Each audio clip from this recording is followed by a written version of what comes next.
তা এই বাড়ি তোমার কেমন লাগছে? ছোটবেলা থেকে বাবা মায়ের আদর পাইনি, আপনাদের সবার আদর পেয়ে মনে হলো এতদিন পর যেন আমি আমার বাবা মাকে খুঁজে পেলাম। বেশ বেশ, এই বাড়িতে সবাই খুব ভালো। বাইরে বাইরে একটু কড়া কথা বললেও ভেতরে দয়ার সাগর। তা আমার কাছে কোনো প্রয়োজনে এসেছো বুঝি?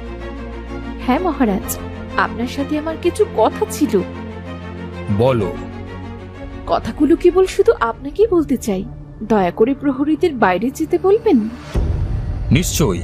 প্রহরীরা, এক্ষুনি বাইরে গিয়ে দরজা বন্ধ করে দাও। কেউ যেন ভেতরে আসতে না পারে। আর সাবধান, ভুলেও কেউ আড়ি পাতবে না, তাহলে কান ছিঁড়ে ফেলবো। যথাজ্ঞা রাজন, আমরা বাইরে গিয়ে পাহারা দিচ্ছি। সাথে সাথে প্রহরীরা বাইরে থেকে কক্ষের দরজা